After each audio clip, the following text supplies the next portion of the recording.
Hello friends, എല്ലാവർക്കും ചെമ്പനിപ്പൂവിൻ്റെ ഇന്നത്തെ പുതിയൊരു എപ്പിസോഡ് വീഡിയോയിലേക്ക് സ്വാഗതം. എപ്പിസോഡിൻ്റെ തുടക്കത്തിൽ തന്നെ കാണിക്കുന്നത് നമ്മുടെ ശ്രുതിയുടെ ചടങ്ങ് വളരെ മനോഹരമായി തന്നെ എല്ലാവരും കൂടി അങ്ങ് ആഘോഷിക്കുകയാണ്. എന്നാൽ ശ്രുതി ആകെ ടെൻഷനിലാണ്ടായത്. കാരണം മറ്റൊന്നുമല്ല, ചന്ദ്രയുടെ മുഖത്തേക്ക് നോക്കിയിട്ടാണ്. എല്ലാവരും സന്തോഷത്തിലാണ് ഞാൻ പറഞ്ഞുവെങ്കിലും നമ്മുടെ ചന്ദ്ര ഭയങ്കര ദേഷ്യത്തിലാണ്. കാരണം മറ്റൊന്നുമല്ല, ശ്രുതിയുടെ അച്ഛൻ വരാമെന്ന് പറഞ്ഞിട്ട് ഇതുവരെ എത്തിയിട്ടില്ല. ഇത്രയും നേരം തന്നെ ഇവൾ കളിപ്പിക്കുമായിരുന്നു എന്നൊക്കെ ഒരു ചിന്തയാണ് നമ്മുടെ ചന്ദ്രയുടെ മനസ്സിലുള്ളത്. ആ ഒരു ദേഷ്യമെല്ലാം തന്നെ മുഖത്ത് മഞ്ഞളിടുമ്പോഴും താലി കഴുത്തിലേക്ക് വെച്ച് കൊടുക്കുന്ന സമയത്തും എല്ലാം തന്നെ ചന്ദ്ര പ്രകടിപ്പിക്കുന്നുണ്ട്. ഈ ഒരു കാഴ്ചയെ കാണുന്ന സമയത്ത് നമ്മുടെ ശ്രുതിയുടെ മനസ്സാകെ വെപ്രാളപ്പെടുകയാണ്. കാരണം എല്ലാ സത്യങ്ങളും ഇനി ആൻറ്റി തിരിച്ചറിയാൻ പോവുകയാണോ, ദാമുവിനെ പറഞ്ഞേൽപ്പിച്ച ജോലി ഇതുവരെ ദാമു ചെയ്തിട്ടുമില്ല എന്നൊക്കെ ചിന്തിച്ചുകൊണ്ട് നിൽക്കുകയാണ് ശ്രുതി. ഇതേ സമയം തന്നെ ദാമു ആകട്ടെ ഒരുപാട് നേരമായി ഇതേ ചടങ്ങ് കഴിയാറുമായി, തന്നെ ഏൽപ്പിച്ച ജോലി ഇതുവരെ ഭംഗിയായി ചെയ്തിട്ടുമില്ല, ഇനി എന്തായാലും വരുന്നിടത്ത് വെച്ച് കാണാമെന്നും പറഞ്ഞുകൊണ്ട് നമ്മുടെ സച്ചിൻ അടുത്ത് ചെന്നിരിക്കാൻ. എന്നിട്ട് പറയുന്നുണ്ട്, ബോസേ ഈ കല്യാണ പരിപാടി ഇനിയിപ്പോൾ ഇപ്പോഴെങ്ങാനും തീരുമോ എന്നൊക്കെ ചോദിക്കുന്ന സമയത്ത്, കല്യാണ പരിപാടി ഇത് കല്യാണമൊന്നുമല്ല, കല്യാണം കഴിഞ്ഞിട്ട് ഒരുപാട് നാളുകളായി, ഇത് താലിമാറ്റൽ ചടങ്ങാണ് എന്ന് പറയാട്ടെ. പെട്ടെന്ന് ദാമു പറയുന്നുണ്ട്, ഓ ഞാനൊരു കല്യാണ പരിപാടിക്ക് പോയിട്ട് വന്നിട്ടുള്ള ഹാങ് ഓവർ ആയിരുന്നു, അതുകൊണ്ടാണ് എനിക്കിതൊരു കല്യാണമായിട്ട് തോന്നിയത് എന്നൊക്കെ ഇങ്ങനെ ദാമു പെട്ടെന്ന് വിഷയം തള്ളി മാറ്റാനായിട്ട് പറയുമ്പോഴത്തേക്കും, എന്തായാലും താൻ നൂലുകെട്ടിന് പോകാൻ ഞാൻ നന്നായി, അല്ലെങ്കിൽ ഇത് നൂലുകെട്ടാണെന്ന് പറയില്ലായിരുന്നു എന്നൊക്കെ പറയുമ്പോഴത്തേക്കും ദാമു ഒരു ബോസിൻ്റെ ഒരു തമാശ എന്നൊക്കെ പറഞ്ഞുകൊണ്ട് നമ്മുടെ സച്ചിയുടെ തോളത്തേക്കായിട്ട് വീടിന് ചിരിക്കുകയൊക്കെ ചെയ്യുന്നുണ്ട്. ഈ ഒരു സമയത്ത് ദാമു പറയുന്നുണ്ട്, ബോസ് നമ്മളിവിടെ തന്നെ ഇരുന്നാൽ ആകെ ബോറടിക്കും, നമുക്കൊരു കാര്യം ചെയ്യാം, നമുക്ക് ഇവിടേക്ക് ഒന്ന് ചുറ്റി കറങ്ങിയിട്ട് വരാം എന്നൊക്കെ പറയുമ്പോഴത്തേക്കും, കറങ്ങിയിട്ട് വരാം, ഇതെന്തായാലും പാർക്ക് വല്ലതാണ്, താനും പോയി കറങ്ങിക്കോ, ഞാൻ എന്തായാലും വരാനില്ല എന്നൊക്കെ പറയുകയാണ് സച്ചി. അതല്ല ബോസ്, ബോസ് വാ, എൻ്റെ കാറിൽ ഫുൾ സെറ്റപ്പ് ഉണ്ട് എന്ന് പറയുമ്പോഴത്തേക്ക്, സെറ്റപ്പോ എന്ന് സച്ചി വീണ്ടും ചോദിക്കുന്നുണ്ട്.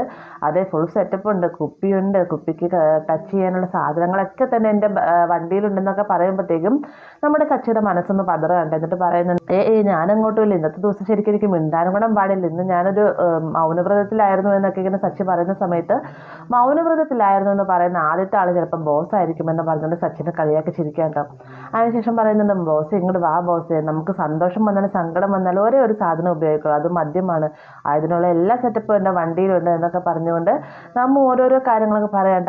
ആദ്യമൊക്കെ നമ്മുടെ സച്ചി ഒഴിഞ്ഞു മാറാനായിട്ട് ശ്രമിക്കുന്നുണ്ടെങ്കിൽ അവസാനം പറയുകയാണ്, ഓക്കെ ശരി ഞാൻ നിങ്ങളുടെ കൂടെ വരാമെന്നും പറഞ്ഞുകൊണ്ട് ദാമുവിൻ്റെ കൂടെ എഴുന്നേറ്റ് പോകാനൊരുങ്ങണം. എന്നാലും സച്ചിയുടെ ഒരു മനസ്സിനൊരു വെല്ലായികയൊക്കെ തോന്നട്ടെ. കാരണം രേവതി എങ്ങോട്ടും പോകരുതെന്ന്, ഒരു രീതിക്കും ആരോടുമായിട്ട് ഒരു രീതിക്ക് അടുക്കുകയൊന്നും വേണ്ട എന്നൊക്കെ പറഞ്ഞുകൊണ്ട് സച്ചിൻ അവിടെ പിടിച്ചിരുത്തിയതാണല്ലോ. അപ്പോൾ അതിൻ്റെ ഒരു സങ്കടവും വെപ്പാളൊക്കെ നമ്മുടെ സച്ചിയുടെ മുഖത്തുണ്ട്. ഈ ഒരു സമയത്ത് ദാമു ആട്ടെ, ബോസ് എന്ത് ചിന്തിക്കുക, വേഗം വായനം പറഞ്ഞുകൊണ്ട് സച്ചിനെ നിർബന്ധിച്ച് തന്നെ കൂട്ടിക്കൊണ്ടു പോകാൻ കേട്ടോ. ഇതേ സമയം തന്നെ ശ്രുതിയുടെ ചടങ്ങുകൾ വളരെ ഭംഗിയായി തന്നെ നടന്നുകൊണ്ടിരിക്കുകയാണ്. നമ്മുടെ രേവതി വന്ന് മഞ്ഞൾ തേച്ച് കൊടുക്കുന്നു, തലയിൽ പൂക്കളൊക്കെ വെച്ച് വെക്കുന്നു, ഭാമ വരുന്നു, പിന്നെ അങ്ങനെ ഓരോരുത്തരായിട്ട് ഇങ്ങനെ ചടങ്ങ് ചെയ്തുകൊണ്ടിരിക്കുന്ന സമയത്ത് ശ്രുതി വേഗം തന്നെ ശ്രുതിയുടെ മുഖഭാവം ശ്രദ്ധിക്കാണ്ട് എന്നിട്ട് ചോദിക്കുന്നുണ്ട്, ശ്രുതി നിനക്ക് എന്താ പറ്റി, അച്ഛൻ വരാത്തതിൻ്റെ ടെൻഷനിലാണോ എന്ന് ചോദിക്കുമ്പോഴത്തേക്കും അതേ എന്ന് ശ്രുതി മറുപടി പറയുന്നുണ്ട്. അദ്ദേഹം വരുമായിരിക്കും, നീ എന്തായാലും ടെൻഷൻ അടിക്കൊന്നും വേണ്ട എന്ന് പറഞ്ഞ് ശ്രുതി സമാധാനിപ്പിച്ചൊക്കെ നിർത്തുന്നുണ്ട്. അതിനുശേഷം പറയുന്നുണ്ട്, ശ്രുതി നിന്നെ കാണാൻ ഒരു മണവാട്ടിയെ പോലെ ഉണ്ട്, നമ്മുടെ കല്യാണത്തിന് സമയത്ത് നീ ഒരുങ്ങി നിന്നതിനേക്കാളും ഭംഗിയുണ്ട് നിന്നെ കാണാൻ എന്നൊക്കെ പറയുമ്പോഴത്തേക്കും, അത് നമ്മുടെ കല്യാണം കഴിഞ്ഞിട്ട് ഒരുപാട് വർഷങ്ങളൊന്നും ആയിട്ടില്ലല്ലോ ശ്രുതി, കുറച്ച് നാളുകളല്ലേ ആയിട്ടുള്ളൂ, അപ്പോൾ വലിയ മാറ്റമൊന്നും എൻ്റെ മുഖത്തിന് വന്നിട്ടുണ്ടാവില്ല എന്നൊക്കെ ശ്രുതി പറയുന്നുണ്ട്. അതല്ല ശ്രുതി നിന്നെ അന്നത്തേക്കാളും കാണാൻ കുറച്ചുകൂടി സുന്ദരിയായിട്ടുണ്ടെന്നൊക്കെ രീതിക്ക് നമ്മുടെ ശ്രുതി കുറച്ചധികം റൊമാൻറ്റിക്കായിട്ട് ഇങ്ങനെ സംസാരിക്കാറുണ്ടോ. ഈ ഒരു കാഴ്ച ചന്ദ്ര കാണുന്നുണ്ട്. എന്നാൽ ചന്ദ്രൻ്റെ ഉള്ളിൽ ദേഷ്യ കാരണം ശ്രുതിയോടുള്ള ശ്രുതിയുടെ അടുപ്പം കാണുമ്പോഴത്തേക്കും ചന്ദ്രയ്ക്ക് ദേഷ്യം പറയുന്നത്. ചന്ദ്ര പറയുന്നുണ്ട്, ശ്രുതി മാറി നിൽക്കുക, ചടങ്ങുകളൊക്കെ ഭംഗിയായി നടക്കട്ടെ എന്ന് പറയുകയാണ്. അതിനുശേഷം അവിടെ വന്നിരിക്കുന്നവരെല്ലാം തന്നെ ശ്രുതിയുടെ മുഖത്ത് മഞ്ഞൾ വയ്ക്കുകയൊക്കെ ചെയ്യുന്നുണ്ട്. അതേസമയം തന്നെ നമ്മുടെ ശ്രീകാന്തും വർഷയാണെങ്കിൽ സെൽഫിയൊക്കെ എടുക്കുകയാണ് കേട്ടോ. വർഷയ്ക്കാട് എങ്ങനെയെങ്കിലും തൻ്റെ ആഭരണങ്ങളും മാലയൊക്കെ എവിടെയെങ്കിലും ഒന്ന് ഊരി വെച്ചാൽ മതി, എന്നിട്ട് വേണം ഫ്രീ ആയിട്ട് വന്ന് നടക്കാനെന്നൊക്കെയാണ് ശ്രീകാന്തിനോട് പറയുന്നത്. ശ്രീകാന്ത് പറയുന്നുണ്ട്, കുറച്ചും കൂടി അല്ലേ ചടങ്ങുകളുള്ളതെന്നും, കുറച്ചും കൂടി തന്നെ നീ ക്ഷമിക്കുക, എന്നിട്ട് എല്ലാ കാര്യങ്ങളൊക്കെ ഊരി വെച്ച് നീ നിൻ്റെ പഴയ ഡ്രസ്സിലാക്കി എടുത്തിട്ട് എല്ലാ കാര്യങ്ങളൊക്കെ ഊരി വെച്ച് നീ ഫ്രീ ആയിട്ട് നടന്നോളാനൊക്കെയാണ് ശ്രീകാന്ത് പറയുന്നുണ്ട്. അങ്ങനെ ഓരോരുത്തരായിട്ട് ശ്രുതിയുടെ ചടങ്ങുകൾ വളരെ ഭംഗിയായിട്ട് ചെയ്തുകൊണ്ടിരിക്കുന്ന സമയത്ത് ശ്രുതി നോക്കുന്ന ചന്ദ്രയാണ് കേട്ടോ. ചന്ദ്രയാണെങ്കിൽ ശ്രുതിനെ വളരെ രൂക്ഷമായിട്ടാണ് നോക്കുന്നത്. ഈ ഒരു സമയത്ത് ശ്രുതി ആകെ ടെൻഷനിലാണ്. പെട്ടെന്ന് തന്നെ മേര് വന്നിട്ട് ശ്രുതിയോടായിട്ട് പറയുന്നത്, ശ്രുതി ഇതേ നീ അങ്ങോട്ട് നോക്കി, സച്ചിനെയും കൂട്ടിക്കൊണ്ട് ദാമു പോയി എന്ന് പറയുമ്പോഴത്തേക്കും ശ്രുതി ഈ സച്ചിയും ദാമു വരുന്ന സ്ഥലത്തിലേക്ക് നോക്കാണ്ട് അവിടെ കാലിയായിട്ടിരിക്കുന്ന കാണുമ്പോഴാണ് നമ്മുടെ ശ്രുതിക്ക് സന്തോഷമാകുന്നത്. ഇതിനിടയിൽ തന്നെ മധുസൂദനൻ ആകെ ദേഷ്യത്തിലും ടെൻഷനിലും ആണ് കേട്ടോ. ദേഷ്യം നമ്മുടെ രവിയുടെ കുടുംബത്തിന്റെ കൂടെ ചടങ്ങുകൾ നടത്തുന്നതിൻ്റെയാണ്. ടെൻഷൻ എന്ന് പറഞ്ഞ് ഇത്രയും നേരമായിട്ട് സച്ചിയെ പ്രകോപിപ്പിക്കുന്നതിന് സച്ചിയായിട്ട് ചടങ്ങ് കുളമാക്കുന്നതിനായിട്ട് യാതൊന്നും തന്നെ ചെയ്തു കൂട്ടിയിട്ടില്ല. ആ ഒരു സമയത്താണ് ചടങ്ങിൽ പങ്കെടുക്കാൻ വന്ന മധുസൂദനൻ മറ്റൊരു സുഹൃത്ത് അങ്ങോട്ടേക്ക് വരുന്നത്. അദ്ദേഹം വന്നിട്ട് പറയുന്നത്, സാറിൻ്റെ ഒരു വലിയ മനസ്സാണ്, അതുകൊണ്ടാണല്ലോ ആ വീട്ടിൽ തന്നെ മറ്റൊരു പെൺകുട്ടിയുടെ ചടങ്ങ് നടത്താനായിട്ട് സാർ സമ്മതിച്ചു എന്നൊക്കെ പറയുമ്പോഴത്തേക്കും മധുസൂദനൻ കുറച്ച് സൗണ്ട് കൂട്ടി പറയുന്നുണ്ട്, അതങ്ങനെയാണ്, ഞാൻ എൻ്റെ മകളുടെ മാത്രം ചടങ്ങ് നടത്താനാണ് വിചാരിച്ചിരുന്നത്. പക്ഷേ അവിടെ ചെന്ന സമയത്ത് അവർക്ക് അവരുടെ മരുമകളുടെ ചടങ്ങ് നടത്തണമെന്ന് പറഞ്ഞു. അതിന് ഞാൻ സമ്മതിച്ചു. പിന്നെ നമ്മുടെ ഇത്ര വലിയ സെറ്റപ്പായിട്ടൊന്നും ചടങ്ങുകൾ നടത്താനായിട്ടുള്ള പൈസ ഒന്നും അവരുടെ കയ്യിൽ ഇല്ലല്ലോ എന്നൊക്കെ ഇങ്ങനെ മധുസൂദനൻ പറയുന്നത് നമ്മുടെ രവിയും അശോകനും കേൾക്കാനിടയാവുക കേട്ടോ. കാരണം രവി അശോകനും കേൾക്കാൻ വേണ്ടിയിട്ട് തന്നെയാണ് മധുസൂദനൻ ഉറക്കെ പറയുന്നത് കേട്ടോ. മധുസൂദനൻ വേഗം തന്നെ രവിയെ നോക്കിയിട്ട് ഒരു പുച്ഛഭാവത്തോട് തന്നെ പറയുന്നുണ്ട്, നമ്മളൊരു ചടങ്ങ് നടത്തുന്ന സമയത്ത് ബാക്കി വരുന്ന ഫുഡ് പട്ടിണി പാവങ്ങൾക്ക് നമ്മൾ കൊടുക്കാറില്ല, അത് തന്നെയായിട്ട് ഞാനിത് കരുതിയിട്ടുള്ളൂ. ഈ ഒരു ചടങ്ങ് നടത്തുന്ന സമയത്ത് അതും കൂടി അങ്ങ് നടന്നു പൊക്കോട്ടെ, അവർക്ക് ഇതുപോലെയുള്ള ചടങ്ങുകൾ നടത്താനുള്ള ആസ്തിയൊന്നും ഇല്ലല്ലോ എന്നൊക്കെ നമ്മുടെ രവിനെ കളിയാക്കുന്ന രീതിക്ക് തന്നെ സംസാരിക്കേണ്ട. അതിനുശേഷം മധുസൂദനൻ അവിടെ നിന്ന് പോവുകയും ചെയ്യുന്നുണ്ട്. ഈ ഒരു സമയത്ത് അശോകൻ വേഗം പറയുന്നുണ്ട്, രവി നീ ഇതൊന്നും കേട്ട് നിനക്കൊന്നും തോന്നില്ലേ, ഇത് കേട്ടിട്ട് എനിക്ക് തന്നെ ദേഷ്യം വന്നിട്ട് മേല, നീ എന്തോന്നും തിരിച്ച് പ്രതികരിക്കാത്തതെന്നൊക്കെ ചോദിക്കുന്ന സമയത്ത്, ഒന്നും വേണ്ട അശോക, ഇവിടെ ഇപ്പോൾ ചടങ്ങിനിടയ്ക്ക് നമ്മൾ എന്തെങ്കിലും പറഞ്ഞു കഴിഞ്ഞാൽ അത് വളരെയധികം പ്രശ്നമാവുമെന്ന് പറയുന്നുണ്ട് കേട്ടോ. പെട്ടെന്ന് അശോകൻ പറയും, എന്ത് പറഞ്ഞിട്ടും കാര്യമില്ല, ഇതെന്തായാലും ചോദിക്കണം, രവി നീ വാ, അയാൾ നടത്തുന്ന ചടങ്ങാന്ന് പറഞ്ഞിട്ട് ഇങ്ങനെ പറയേണ്ട കാര്യമുണ്ടോ എന്നൊക്കെ ചോദിച്ചുകൊണ്ട് രവിനെ വിളിച്ചുകൊണ്ട് പോകാനിറങ്ങുന്ന സമയത്ത് രവി പറയുന്നത്, അശോക എങ്ങോട്ടേക്കും പോകണ്ട, നിനക്കറിയാലോ ഇപ്പോൾ ഈ ഒരു കാര്യം, അതായത് നമ്മളെപ്പറ്റി ഇവിടെ പറഞ്ഞൊരു കാര്യം സച്ചി അറിയായിരുന്നില്ല, പക്ഷേയുടെ അച്ഛനാണെന്ന് പോലും നോക്കാതെ മധുസൂദനൻകട്ട് നല്ലത് കിട്ടും, മാത്രമല്ല ചിലപ്പോൾ കൈയും കാലും വരെ തല്ലി പിടിച്ചേക്കാം, ഇതൊന്നും തന്നെ സച്ചി അറിയാൻ പാടില്ല, നമ്മൾ ചോദിച്ചു എന്ന് അറിഞ്ഞു കഴിഞ്ഞാൽ തീർച്ചയായിട്ടും സച്ചി അറിയുക തന്നെ ചെയ്യും, എന്തായാലും നമുക്കിതൊന്നും ചോദിക്കേണ്ട കാര്യമില്ല, ഈ ഒരു ചടങ്ങ് കഴിഞ്ഞതിന് ശേഷം നമുക്ക് എപ്പോഴെങ്കിലും ഒരു അവസരം വരുള്ളൂ, ആ ഒരു സമയത്ത് ചോദിക്കാമെന്നും പറഞ്ഞുകൊണ്ട് അശോകനെ സമാധാനിപ്പിച്ച് നിർത്തുകയാണ് കേട്ടോ. ഇതേ സമയം തന്നെ സച്ചിയും കുട്ടികളുടെ ദാമു തൻ്റെ വണ്ടിയുടെ അടുത്തേക്കായിട്ട് ചെല്ലുകയാണ്. എന്നിട്ട് വണ്ടി തുറന്ന് കാണിച്ചു കൊടുക്കുന്ന സമയത്ത് സച്ചി ആകെ അത്ഭുതപ്പെട്ടു പോവാണ് കേട്ടോ. കാരണം വണ്ടിക്കുള്ളിൽ കുപ്പിയുണ്ട്, ഗ്ലാസ് ഉണ്ട്, അത് കഴിക്കാനുള്ള മിക്സർ, ഫ്രൂട്ട്സ്, അങ്ങനെ എല്ലാവിധ സെറ്റപ്പും ഉണ്ട് കേട്ടോ.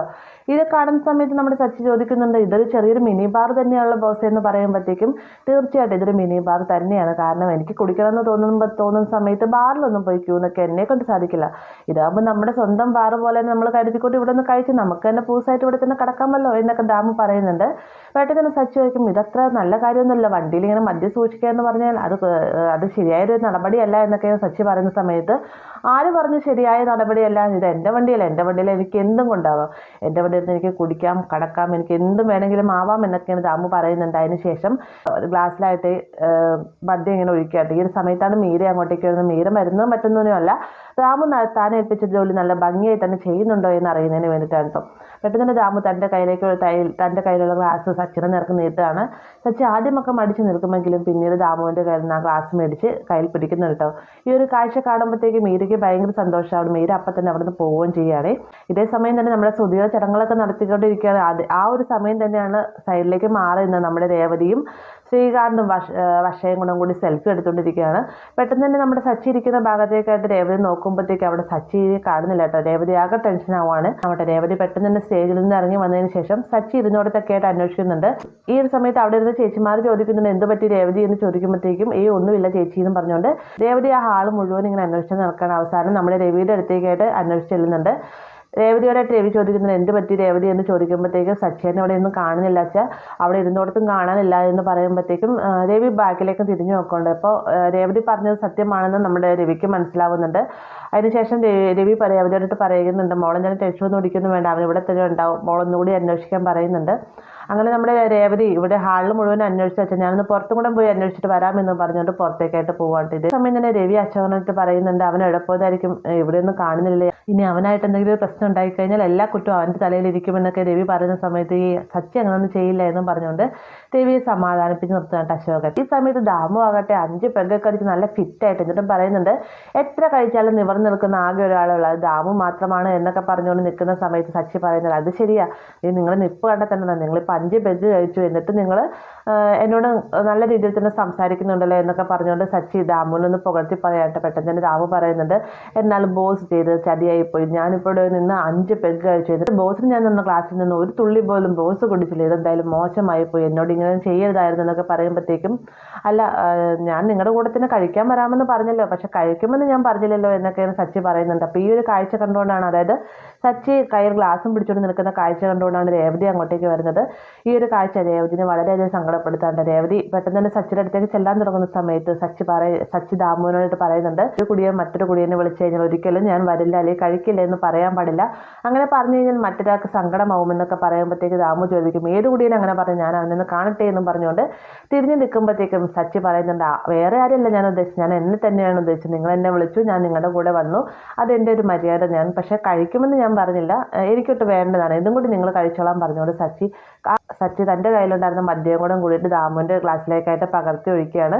അപ്പോൾ ഈ ഒരു കാഴ്ച കാണുമ്പോഴത്തേക്ക് നമ്മുടെ രേവതിക്ക് സമാധാനവും സന്തോഷമൊക്കെ ആയിട്ട്, കാരണം സച്ചിയേട്ടൻ താൻ പറഞ്ഞ കാര്യങ്ങളെല്ലാം തന്നെ അതേ രീതിയിൽ തന്നെ പാലിക്കുന്നുണ്ട്, സച്ചിയേട്ടൻ യാതൊരു പ്രശ്നങ്ങളും ഉണ്ടാക്കില്ല എന്നൊരു ഉറപ്പും നമ്മുടെ രേവതിക്കായിട്ട് കിട്ടുകയാണ്. അങ്ങനെ ഒരു ആശ്വാസം, അങ്ങനെ വളരെയധികം സന്തോഷത്തോടെ നിൽക്കുന്ന രേവതിയെ കാണിച്ചുകൊണ്ടാണ് ഇന്നത്തെ എപ്പിസോഡ് അവസാനിക്കുന്നത്. വീഡിയോ ഇഷ്ടമായെങ്കിൽ ലൈക്ക് ചെയ്യാനും കൂടെ ചാനൽ സബ്സ്ക്രൈബ് ചെയ്യാനും മറക്കരുത്.